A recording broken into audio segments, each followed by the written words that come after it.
Bismillahirrahmanirrahim.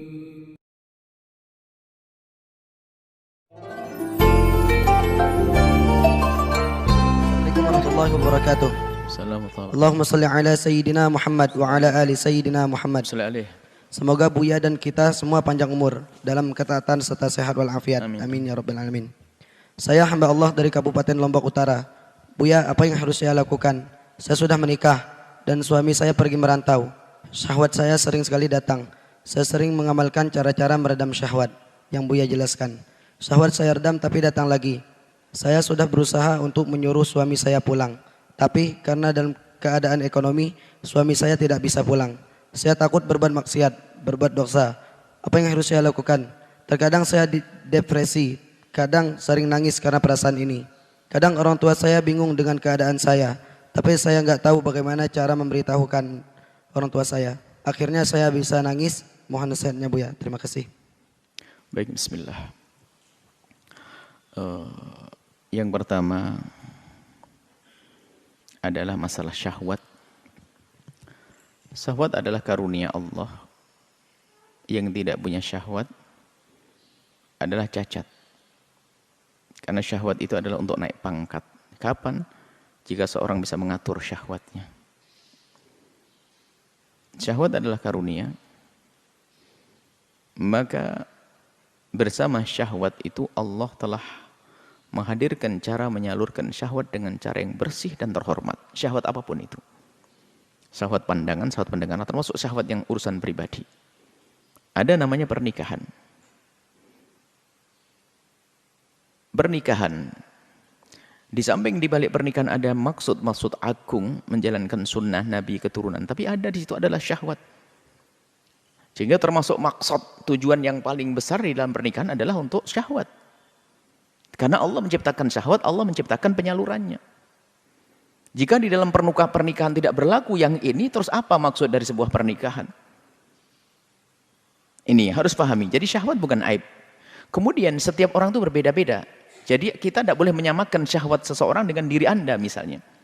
Mungkin ada seseorang yang syahwatnya biasa saja, slow, tenang, sehingga aman. Sehingga dalam bab wajibnya menikah seseorang itu adalah disesuaikan dengan urusan syahwatnya.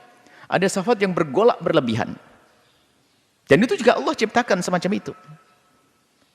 Dan harus paham, bergolaknya syahwat itu bukan berarti untuk berzina, salah. Bersama bergolaknya syahwat itu untuk mencari yang halal. Allah kasih lapar untuk kita makan makanan yang halal. Adanya bergolak syahwat untuk mencari yang halal. Agar faham betul cerdas mana yang halal buat saya, harus begitu. Bukan untuk berzina, bukan. Saya syahwat tidak kuat nahan. Ada halal, pintu nikah. Baik. Jadi tujuan nikah adalah itu. Untuk melampiaskan syahwat dengan cara yang halal dan itu mendapatkan pahala dari Allah Subhanahu wa taala dengan melampiaskan di yang halal. Begitu sebaliknya melampiaskan di yang haram adalah hina, zina adalah hina dan rendah. Baik, kemudian syahwat itu bukan untuk kita cari-cari dan kita hadirkan. Sehingga dalam pernikahan mungkin bahasa sederhananya adalah orang bukan mencari sesuatu untuk membangkitkan syahwat. Memang kadang manusia itu seperti itu. Pengen cari makanan yang menguatkan syahwat, ini syahwat. Syahwat itu artinya pernikahan adalah di saat syahwat bangkit ada pelampiasan yang halal. Bukan hidup kita adalah binatang pun tidak begitu, nggak ada binatang minum obat penguat itu nggak ada. Binatang sederhana selesai. Tapi manusia lihat, pengen mencari sesuatu yang bisa mungkin ke syahwatnya. Mulai dari cara menu, kalau sudah dapat tawaran makanan menguatkan syahwat, dia senang semangat. Apa itu? Akan tapi ada sebagian orang nggak pakai itu pun syahwat bergolak dan itu dari Allah, bukan dia sengaja mencarinya. Syahwat bangkit. Akan tapi di balik ini semua ada penyaluran yang halal. Ada memang orang yang naudzubillah mencari-cari syahwat. Mencari-cari syahwat contohnya adalah melihat tontonan, gambar-gambar agak layak. Kalau sudah syahwat itu diundang gimana akan diusir? Makanya insya Allah yang bertanya ini adalah memang sudah berusaha mengusir syahwat yang bukan diundang. Tapi kalau kita mengundang syahwat, omong kosong. Bagaimana mengundang syahwat? Mengundang syahwat itu yaitu melihat film-film kotor dan sebagainya. Termasuk mohon maaf mengundang syahwat sehingga penyalurannya termasuk misalnya biarpun dengan pasangan yang berjauhan. Dengan pasangan yang berjauhan bangkit syahwat, pelampiasannya di mana setelah itu? Maka menghentikan syahwat adalah dengan cara banyak memohon kepada Allah dan seterusnya. Jangan mengundang syahwat. Sehingga betul jika syahwat itu yang datang begitu saja, begitu mudah untuk kita usir. Contoh ada seseorang tiba-tiba bangkit syahwatnya, dia mengambil air wudhu, baca Al-Quran atau sholat, atau dia mengadakan aktivitas yang lainnya akan hilang. Tapi yang repot adalah syahwat yang diundang dengan membuka internet dan sebagainya. Gimana kita bisa mengusirnya? Sehingga menjadikan sebab ya, syahwat susah diusir, maka akan kebayang-bayang, akan menjadi berat di dalam menjalani hidup karena dia urusan dengan syahwat. Dan yang bertanya ini semoga termasuk golongan orang yang memang bukan mengundang syahwat, tapi tiba-tiba syahwat datang kepadanya, dan itu normal. Anda normal, wanita normal punya syahwat yang datang kepada Anda, kemudian Anda berusaha mengusir seperti yang sudah kami sampaikan di majelis yang lain, di pertemuan yang lain. Anda berusaha mengusir tapi kok masih ada syahwat, ada, wajar, Anda normal.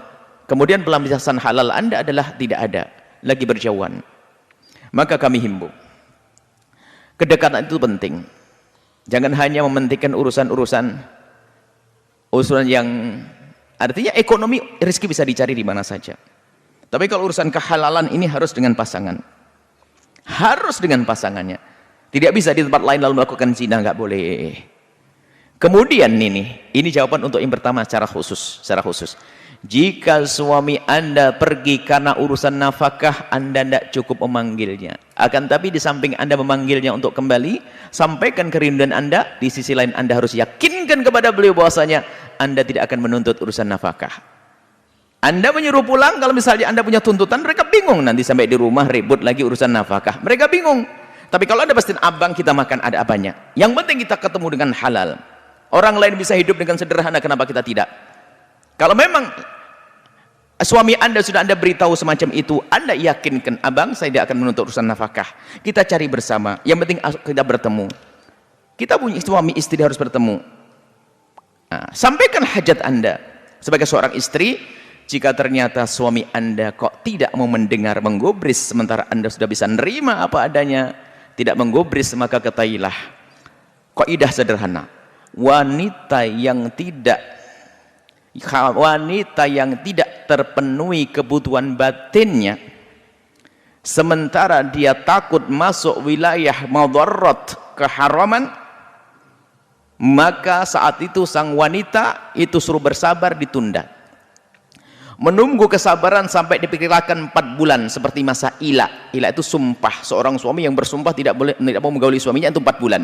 Maka para ulama menyampaikan, seorang wanita bersabar sampai 4 bulan, sedang minta pada suaminya sampai 4 bulan. Setelah 4 bulan kok tidak dikabulkan oleh sang suami, maka sang istri tidak dosa mengajukan ke mahkamah. Karena apa? Ini urusan pribadi yang tidak bisa diwakilkan kepada siapapun. Maka jangan disamakan. Hakim tidak perlu marah-marah. Kenapa kok ini perempuan? Oh, tidak benar ini. Loh, enggak. Ini urusan syahwat pribadi. Justru ini karena perempuan takut kepada Allah. Yang repot dan naudzubillah hina. Suaminya berjauhan, dia menikmati dengan laki-laki lain di rumahnya. Terhinakan di dunia dan di akhirat. Dosanya double. Dosa kepada Allah, dosa kepada suami. Akan tapi dengan cara mengajukan ke mahkamah, minta untuk dipisah.